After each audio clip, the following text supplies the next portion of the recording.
Hello दोस्तों, स्वागत है आप सभी का एक बार फिर से हमारे इस यूट्यूब चैनल स्टडी प्लेटफॉर्म पे। आज के इस वीडियो में बात करेंगे इंग्लिश लिटरेचर के बीए फिफ्थ सेमेस्टर में फर्स्ट पेपर के 100+ मोस्ट इंपोर्टेंट एमसीक्यू के बारे में। वीडियो का पार्ट 1 रहेगा जिसमें हम 50+ क्वेश्चन करेंगे। एक पार्ट और आएगा पार्ट 2 करके जिसमें 50+ क्वेश्चन करेंगे। दोनों पार्ट को मिला के आपके 100+ क्वेश्चन हो जाएंगे, जो कि आपकी एग्जाम की दृष्टि से पर्याप्त क्वेश्चन है। सारे के सारे मोस्ट इंपॉर्टेंट क्वेश्चन है, एक भी क्वेश्चन को आपको छोड़ना नहीं है। तो देखो स्टार्ट करते हैं बिना किसी देरी के। तो पहला क्वेश्चन आपके सामने आता है, what is an epic in English literature, यानी कि इंग्लिश लिटरेचर में एपिक क्या होता है। तो एक जर्न ऑफ नैरेटिव पोइट्री, एक शैली होती है नैरेटिव पोइट्री की डिपिक्टिंग हीरोइक एडवेंचर, जो हीरोइक एडवेंचर को शब्दों में बयां करती है। ठीक है, नेक्स्ट क्वेश्चन आपसे कह रहा है, what is a common theme explored in epic, एक एपिक में कॉमन थीम क्या होती है। तो struggle between goods and evil, यानी कि अच्छाई और बुराई के बीच जो है स्ट्रगल होता है। ठीक है, नेक्स्ट क्वेश्चन आपसे कह रहा है, what important literary device often feature divine intervention in epic, यानी कि एक किसी महाकाव्य में, किस महाकाव्य में साहित्य उपकरण में अक्सर महाकाव्य में देवी हस्तक्षेप को दिखाया जाता है। तो आंसर हो जाएगा ड्यूज एज मार्किन। ठीक है, नेक्स्ट क्वेश्चन पे आने से पहले आपको जो एग्जाम पेपर रहेगा इंग्लिश में बीए फिफ्थ सेमेस्टर का, वो मेरे इस नंबर पे आप सेंड कर सकते हैं अगर आपको उसके आंसर की चाहिए तो। ठीक है, आंसर की जो मैं आपको वीडियो फॉर्म में या फिर पीडीएफ के रूप में ही व्हाट्सएप पे सेंड कर दूंगा, जो मेरे से कहेगा उसको। ठीक है, स्टडी प्लेटफॉर्म को सब्सक्राइब नहीं किया है, सब्सक्राइब करके बेल आइकन को ऑन कर लीजिए। नेक्स्ट क्वेश्चन आपसे कहता है, what term refer to the recurring descriptive phrase used to identify character in epic, यानी एक महाकाव्य में कैरेक्टर की पहचान करने के लिए कौन से शब्द का हम यूज़ करते हैं। तो आंसर हो जाएगा एपिथेट्स। ठीक है, नेक्स्ट क्वेश्चन आपसे कह रहा है, what is the term for a long formal speech deliver by a character, यानी कि एक महाकाव्य में कैरेक्टर के द्वारा जो स्पीच दी जाती है उसको हम क्या कहते हैं। तो उसको कहते हैं मोनोलॉग। ठीक है, नेक्स्ट क्वेश्चन आपसे कह रहा है, which element of an epic refer to the introduction of a story in the middle of the action, यानी कि वो कौन सा एलिमेंट है एक एपिक में जो रेफर करता है इंट्रोडक्शन, यानी कि स्टोरी के बीच में इंट्रोडक्शन को रेफर करता है मिडिल ऑफ द एक्शन, तो उसको बोलेंगे इन मेडियस रेस। ठीक है, नेक्स्ट क्वेश्चन आपसे कह रहा है, which ancient civilization is known for producing one of the earliest epic poem the epic of Gilgamesh, यानी कि वो कौन से सिविलाइजेशन है जिसको हम जानते हैं अर्लीस्ट एपिक पोएम देने के लिए। कौन सी अर्लीस्ट एपिक पोएम है, एपिक ऑफ गिलगामेश। तो एपिक ऑफ गिलगामेश जो है महाकाव्य वो किस सभ्यता ने दिया है। तो सुमेरियन सभ्यता इज द राइट आंसर। ठीक है, सुमेरियन सिविलाइजेशन। ठीक है, नेक्स्ट क्वेश्चन आपसे कहता है, what is the approximate time period when the Iliad and Odyssey were compose, यानी कि वो टाइम पीरियड क्या था जब इलियड एंड ओडिसी जो है कंपोज की गई थी। तो आंसर हो जाएगा 15th सेंचुरी BC। ठीक है, नेक्स्ट क्वेश्चन आपसे कह रहा है, that term epic driven from which language, जो एपिक शब्द है वो किस भाषा से लिया गया। तो एंशिएंट ग्रीक से, एंशिएंट ग्रीक भाषा के एपोस शब्द से एपिक शब्द जो है लिया गया है। ठीक है, नेक्स्ट क्वेश्चन आपसे कह रहा है, when was epic of Gilgamesh likely first told orally, यानी कि एपिक ऑफ गिलगामेश जो है पहली बार कब जो है ओरली सुनाई गई थी। तो अराउंड जो है लगभग 2150 BC के लगभग में एपिक ऑफ गिलगामेश पहली बार ओरली सुनाई गई थी। ठीक है, हमारे एक व्हाट्सएप चैनल भी है जिसका लिंक आपको डिस्क्रिप्शन में मिल जाएगा। लिंक पे क्लिक करके ऊपर व्हाट्सएप पे जाके फॉलो कर लीजिए।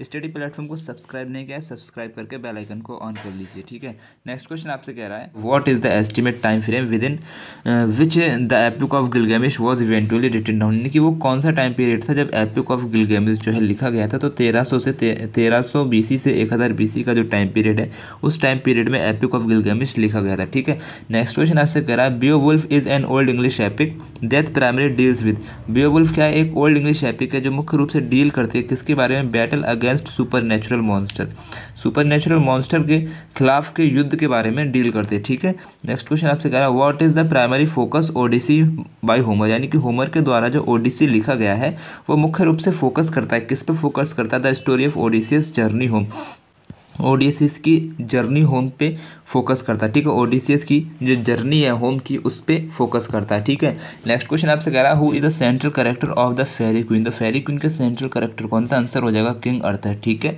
नेक्स्ट क्वेश्चन आपसे कह रहा है, the ancient Greek poet Homer is credit composing which two foundational epic, यानी कि जो होमर है एक एंशिएंट ग्रीक पोइट है होमर, उनको किन दो महाकाव्य को कंपोज करने का क्रेडिट जाता है। तो आंसर हो जाएगा the Iliad and the Odyssey. ठीक है, इन दोनों काव्य को कंपोज करने का क्रेडिट जो है होमर को जाता है। ठीक है, नेक्स्ट क्वेश्चन आपसे कह रहा है, the Aeneid a Latin epic was written by which ancient Roman poet, जो एनियाड है एक लैटिन एपिक है जो लिखी गई है किसके द्वारा, एंशिएंट रोमन पोइट, उस एंशिएंट रोमन पोइट का नाम हो जाएगा वर्जिल। ठीक है, वर्जिल कौन थे, एक एंशिएंट रोमन पोइट थे। ठीक है, नेक्स्ट क्वेश्चन आपसे कह रहा है, what Indian epic poem attributed to Sheikh Vyas contain over 1 lakh words and explores various aspect of dharma अर्थात ड्यूटी एंड स्पिरिचुअलिटी। यानी कि वो कौन सा इंडियन महाकाव्य है जो शेख व्यास द्वारा लिखा गया है, जिसमें 1 लाख से अधिक श्लोक हैं और धर्म और कर्तव्य आध्यात्मिक के विभिन्न पहलुओं की पड़ताल करता है। तो वो हो जाएगा आपका महाभारत। ठीक है, Mahabharata is the right answer. Next question आपसे कह रहा है Shahnameh an epic poem written by Ferdowsi considered a national epic poem which country. ये कह रहा है जो शाहनामा है एक एपिक पोएम है जो फिरदौसी के द्वारा लिखी गई है और वो किस राष्ट्र का महाकाव्य है। तो आंसर हो जाएगा पर्शिया, जिसे आज हम ईरान कहते हैं। ठीक है, नेक्स्ट क्वेश्चन आपसे कह रहा है द इटालियन पोइट डांटे एलिगेरी authored which famous epic poem. यानी कि डांटे एलिगेरी जो है एक इटालियन पोइट है, उन्होंने कौन सा फेमस महाकाव्य लिखा है। Often refer to as an allegorical journey through hell purgatory and paradise. मतलब कि शोधन और स्वर्ग के माध्यम से प्रतीकात्मक जर्नी के रूप में जाना जाता है। तो वो कौन सा डांटे एलिगेरी का एक फेमस एपिक पोएम है। तो आंसर हो जाएगा द डिवाइन कॉमेडी। ठीक है, नेक्स्ट क्वेश्चन आपसे कह रहा है what is the main subject of the Birth of Tragedy out of the Sprite of music. ठीक है, यानी कि द बर्थ ऑफ ट्रेजेडी है उसका मेन सब्जेक्ट क्या था। तो आंसर हो जाएगा डेवलपमेंट ऑफ पोएट्री। ठीक है, नेक्स्ट क्वेश्चन आपसे कहता है how many chapters are there in the Birth of Tragedy. The Birth of Tragedy में कितने चैप्टर है, आंसर हो जाएगा 25। ठीक है, नेक्स्ट क्वेश्चन आपसे कह रहा है when was the Birth of Tragedy out of the Spirit of Music written down. यानी कि जो बर्थ ऑफ ट्रेजेडी कब लिखी गई थी, 1872 में लिखी गई थी। इसका जो रिटाइटल हुआ था 1886 में हुआ था। यानी कि इसका जो इतना बड़ा नाम है, इसको सिर्फ द बर्थ ऑफ ट्रेजेडी कब नाम दिया गया था, तो 1886 में इसको रिटाइटल किया गया था। ठीक है, नेक्स्ट क्वेश्चन आपसे कह रहा है who is the author of the Birth of tragedy. बहुत इंपॉर्टेंट क्वेश्चन है कि बर्थ ऑफ ट्रेजेडी को किसने लिखा। आंसर हो जाएगा फ्रेडरिक नीत्शे ने जो है बर्थ ऑफ ट्रेजेडी को लिखा है। ठीक है, जो बर्थ ऑफ ट्रेजेडी है वो इंट्रोड्यूस करते हैं 2 प्रिंसिपल्स को, 2 सिद्धांतों को इंट्रोड्यूस करते हैं। कौन से 2 सिद्धांत है, आंसर हो जाएगा अपोलोनियन एंड डायनोसियन। ठीक है, नेक्स्ट क्वेश्चन आपसे कहता है what is the significance of the Birth of tragedy in literature. यानी कि द बर्थ ऑफ ट्रेजेडी का लिटरेचर में क्या महत्व है। तो आंसर हो जाएगा इट्स कनेक्ट। ये कनेक्ट करता है कैसे, philosophy literature and cultural analysis को ये कनेक्ट करता है। ठीक है, नेक्स्ट क्वेश्चन आपसे कह रहा है what is the primary goal of comedy in classical drama. यानी कि क्लासिकल ड्रामा में कॉमेडी का मुख्य गोल क्या होता है। तो उसका गोल होता है, यानी कि कॉमेडी का जो है मुख्य गोल होता है एंटरटेन एंड एम्यूज करना। यानी कि एंटरटेन करना, एम्यूज का मतलब होता है कि मन बहलाना और एंटरटेन करना जो है कॉमेडी का मुख्य गोल हो जाता है। ठीक है, नाम से ही पता चल रहा है। नेक्स्ट क्वेश्चन आपसे कह रहा है विच जर्न of classical drama often concludes with happy ending. यानी कि वो कौन सी शैली है क्लासिकल ड्रामा की जिसकी एंडिंग जो होती है हैप्पी एंडिंग होती है। तो आंसर हो जाएगा कॉमेडी। कॉमेडी की जो एंडिंग होती है ना, हैप्पी एंडिंग होती है। ठीक है, नेक्स्ट क्वेश्चन आपसे कह रहा है which playwright is often refer to father of comedy in ancient Greek. यानी कि एंशिएंट ग्रीक का वो कौन सा प्ले राइटर था जिसे फादर ऑफ कॉमेडी कहा जाता है। तो आंसर हो जाएगा एरिस्टोफेंस। ठीक है, बहुत इंपॉर्टेंट क्वेश्चन है। और एरिस्टोफेंस का जो फोकस था वो था political and social satire comedic place पे एरिस्टोफेंस का फोकस रहा करता था। ठीक है, नेक्स्ट क्वेश्चन आपसे कहता है what is the typical outcome conflict in classical comedies. ठीक है, यानी कि क्लासिकल कॉमेडीज में जो कॉन्फ्लिक्ट होता है उसका जो आउटकम निकलता है, उसका जो रिजल्ट निकलता है वो कैसा होता है। तो उसको कहते हैं हैप्पी रिजोल्यूशन। ठीक है, क्लासिकल कॉमेडीज में जो रिजल्ट निकलता है उसको कहते हैं हैप्पी रिजोल्यूशन। ठीक है, नेक्स्ट क्वेश्चन आपसे कह रहा है Moliere prominent French play writer. Moliere कौन एक प्रोमिनेंट फ्रेंच प्ले राइटर है, is known for his contribution. ये जाने जाते हैं अपने कॉन्ट्रीब्यूशन के लिए to which style of comedy. यानी कि कॉमेडी के किस स्टाइल के कॉन्ट्रीब्यूशन के लिए जो है मोलिरे जाने जाते हैं। तो आंसर हो जाएगा रेस्टोरेशन कॉमेडी के लिए मोलिरे जाने जाते हैं।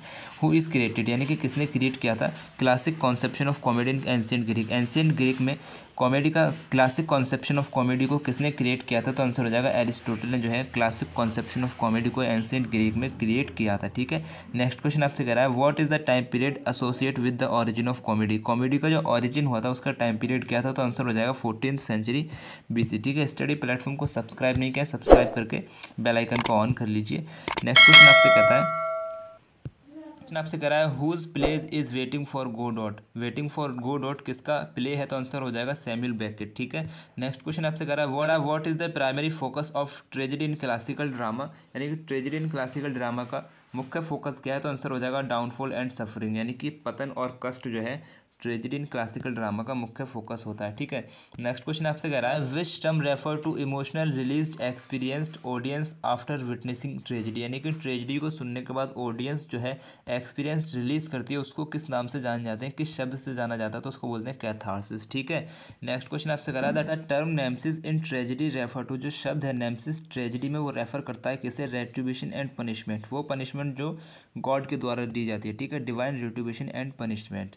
नेक्स्ट क्वेश्चन आपसे कह रहा है in classical tragedies what emotion are often evoke in the audience, यानी कि क्लासिकल ट्रेजेडी में ऑडियंस के मन में किस तरह की भावना जो है उत्पन्न होती है, तो आंसर हो जाएगा फेयर एंड पिटी, डर और भय की भावना उत्पन्न होती है। ठीक है, नेक्स्ट क्वेश्चन आपसे कह रहा है which Greek playwright is known for the play Oedipus Rex in classical tragedy, यानी कि वो कौन सा प्ले राइट है जो ओडिपस रेक्स के लिए जाना जाता है, तो आंसर हो जाएगा सोफोक्लीस। ठीक है, नेक्स्ट क्वेश्चन आपसे कह रहा है did the origin of classical drama and tragedy, यानी कि कहाँ पे क्लासिकल ड्रामा और ट्रेजेडी का जन्म हुआ था, तो आंसर हो जाएगा एंशिएंट ग्रीक में क्लासिकल ड्रामा और ट्रेजेडी का जन्म होता है। ठीक है, नेक्स्ट क्वेश्चन आपसे कह रहा है which play right is often considered the father of tragedy in ancient Greek, यानी कि एंशिएंट ग्रीक में फादर ऑफ ट्रेजेडी किस प्ले राइट को कहा जाता है, तो आंसर हो जाएगा एसिक्लीस। ठीक, नेक्स्ट क्वेश्चन आपसे कह रहा है who wrote the famous tragic trilogy the Oresteia, जो ओरेस्टिया ट्रिलॉजी है वो किसने लिखी है, विच इंक्लूड, जिसमें शामिल होता है एगमेम्नन, द लिबेशन बियरर एंड यूमेनिडीज, इसमें शामिल होता है। तो ओरेस्टिया जो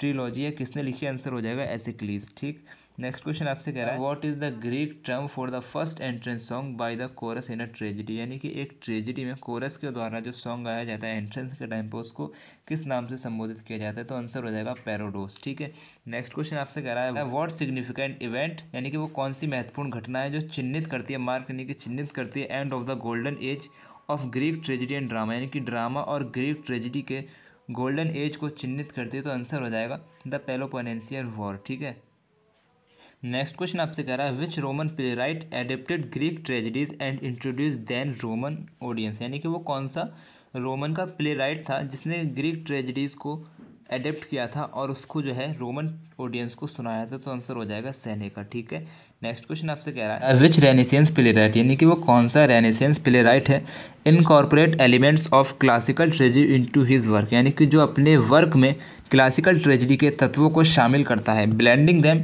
ह्यूमैनिटीज़ आइडियाज़, यानी कि मानवतावादी आदर्शों के साथ जो है मिश्रित करता है। ठीक है, तो आंसर हो जाएगा विलियम शेक्सपियर। ठीक है, नेक्स्ट क्वेश्चन आपसे कहता है the term tragedy is derived from which ancient language, यानी कि जो शब्द है ट्रेजेडी वो एंशिएंट के किस भाषा से आया है, तो आंसर हो जाएगा एंशिएंट ग्रीक से आया है। ठीक है, एंशिएंट ग्रीक से आया है। एंशिएंट ग्रीक के ट्रेजेडी शब्द से बना है ट्रेजेडी शब्द, जिसका मतलब होता है अ सैड प्ले और पोएम। ठीक है, नेक्स्ट क्वेश्चन आपसे कह रहा है when did Roman writer begin creating their own tragedies, यानी कि रोमन राइटर ने अपनी खुद की ट्रेजेडीज लिखना कब शुरू किया था, आंसर हो जाएगा 3rd सेंचुरी BC में। ठीक है, नेक्स्ट क्वेश्चन आपसे कह रहा है which of the following is a famous renaissance tragedy, यानी कि निम्नलिखित में से वो कौन सी फेमस रेनेसेंस ट्रेजेडी है जो लिखी है क्रिस्टोफर मार्लो ने, तो आंसर हो जाएगा डॉक्टर फोस्टर जो है क्रिस्टोफर मार्लो ने लिखी है। ठीक है, नेक्स्ट क्वेश्चन आपसे करा है in which ancient Greek city state, यानी कि एंशिएंट ग्रीक सिटी स्टेट में कहाँ पर the concept of democracy originate, जो कॉन्सेप्ट है डेमोक्रेसी का वो ऑरिजिनेट हुआ था, तो आंसर हो जाएगा एथेंस में। ठीक है, नेक्स्ट क्वेश्चन आपसे कह रहा है द एथेनियन सिटी स्टेट जो नाम है आफ्टर विच गॉडेस, यानी कि किस गॉडेस के नाम पे पढ़ा था, तो आंसर हो जाएगा एथेंस गॉडेस के नाम पे जो है द एथेनियन सिटी स्टेट जो है नाम पड़ा था। ठीक है, नेक्स्ट क्वेश्चन आपसे कह रहा है what is the Athenian city state often admire, यानी कि एथेनियन सिटी स्टेट की अक्सर जो है प्रशंसा की जाती है फॉर इन इंग्लिश लिटरेचर में, तो क्यों की जाती है एथेनियन सिटी स्टेट की प्रशंसा की जाती है, क्योंकि आर्टिस्टिक अचीवमेंट के लिए। ठीक है, उसकी आर्टिस्टिक उपलब्धियों के लिए एथेनियन सिटी स्टेट की प्रशंसा की जाती है। ठीक है, नेक्स्ट क्वेश्चन आपसे कह रहा है in which Greek city state often refer to as the throne of past in literature, यानी कि लिटरेचर में थ्रोन ऑफ पास्ट यानी कि अतीत का सिंहासन किसे कहा जाता है एंशिएंट ग्रीक सिटी स्टेट में, तो आंसर हो जाएगा एथेंस को। ठीक है, तो यहाँ तक आपने सपोर्ट किया, इसके लिए आपका दिल से शुक्रिया। सेंड योर एग्जाम पेपर, अपना जो एग्जाम पेपर है वो मुझे इस नंबर पे सेंड करना बिल्कुल मत भूलना अगर आपको उसके आंसर की चाहिए होती है। ठीक है, मेरी तरफ से आप सभी को बेस्ट ऑफ लक, अल्लाह हाफिज़।